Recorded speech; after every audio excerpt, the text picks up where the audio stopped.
उत्तर प्रदेश की 9 सीटों पर बुधवार को मतदान हुआ, जिसमें एसपी से लेकर बीजेपी तक ने बुर्के का जिक्र जरूर किया, मानो यूपी उपचुनाव में बुर्के ने बड़ा खेला कर दिया हो। दरअसल अखिलेश यादव की पार्टी ने वोटिंग के दौरान मुस्लिम महिलाओं का बुर्का हटाकर पहचान न करने की मांग की, जिसे लेकर बीजेपी भी हमलावर हो गई। जहां बीजेपी बुर्के में मतदान करने आ रही मुस्लिम महिलाओं का बुर्का हटाकर चेकिंग करने की बात कर रही है, तो वहीं दूसरी तरफ समाजवादी पार्टी को बुर्का और नकाब में वोट डालने आ रही महिलाओं को पुलिस की चेकिंग करने पर ऐतराज है। यूपी बीजेपी के प्रवक्ता राकेश त्रिपाठी ने सपा की मांग पर पलटवार करते हुए कहा कि सपा अपनी संभावित हार को देखते हुए पेशबंदी पर उतर आई है। सपा ये जान रही है कि इस उपचुनाव में जीतना मुश्किल है, इसलिए ठीकरा कैसे फोड़ा जा सके, कारण कैसे गिनाए जा सके, इसके लिए वो पहले से प्रयास कर रही है। दूसरी तरफ समाजवादी पार्टी सुप्रीमो अखिलेश यादव ने बुधवार को चुनाव आयोग को निशाने पर लिया।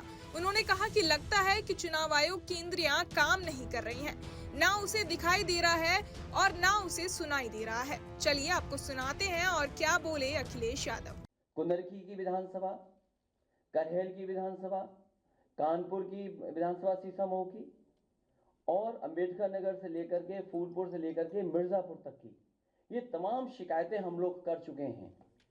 लगता यह है कि चुनाव आयोग की इंद्रियां काम नहीं कर रही हैं, न उसे दिखाई दे रहा है न सुनाई दे रहा है।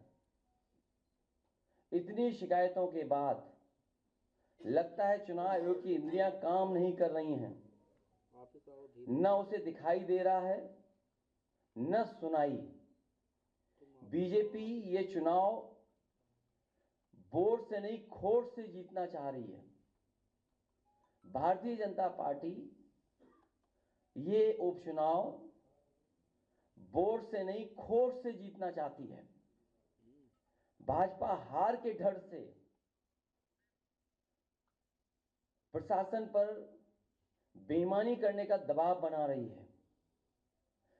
भारतीय जनता पार्टी हार के डर से पूरे प्रशासन पे दबाव बना रही है कि अधिकारी बेईमानी करें। मैं अपने मतदाताओं से अपील करूंगा, एक नहीं कई बार वोट डालने के लिए जाएं, डटे रहें और वोट डालकर ही आएं। जानकारी के लिए बता दें कि वोटिंग से एक दिन पहले भी सपा ने चुनाव आयोग को बुर्के में वोट देने वाली महिलाओं को लेकर पत्र लिखा था, जिसमें पार्टी ने यूपी पुलिस को इस प्रक्रिया से दूर रहने की बात की थी। चुनाव आयोग ने भी कहा है कि पुलिस को वोटर आईडी चेक करने का कोई अधिकार नहीं है। इन सब के बावजूद मतदान के दिन पुलिस ने वोटर आईडी की जांच की, जिसके वीडियो सोशल मीडिया पर वायरल हो रहे हैं। इन वीडियो को लेकर बीजेपी नेताओं के बयान भी सामने आ रहे हैं। बीजेपी नेताओं का ऐसा कहना है कि अखिलेश यादव को हार का डर सता रहा है। जब मुस्लिम महिलाएं पासपोर्ट बनाने जाती हैं तो क्या चेहरा नहीं दिखाती हैं? उस समय अखिलेश यादव क्यों नहीं बोलते? सुन्नी शिया या फिर मौलाना मौलवी का परिवार सभी पासपोर्ट बनवाते हैं, उस समय क्यों हंगामा नहीं करते? बैंक में खाता खुलवाने जाते हैं तो चेहरा दिखाना पड़ता है कि नहीं? जब एयरपोर्ट पर जाते हैं तो बुर्का हटाकर चेहरा दिखाती है कि नहीं? फिर अखिलेश यादव इतना हंगामा क्यों कर रहे हैं? बहरहाल इस पूरी खबर को सुनकर आप क्या कुछ सोचते हैं, हमें कमेंट बॉक्स में जरूर बताएं और बाकी तमाम खबरों के लिए सब्सक्राइब करें न्यूज नेशन। न्यूज नेशन अब व्हाट्सएप पर खबरों के ताजा अपडेट के लिए न्यूज नेशन के इस QR कोड को स्कैन करें।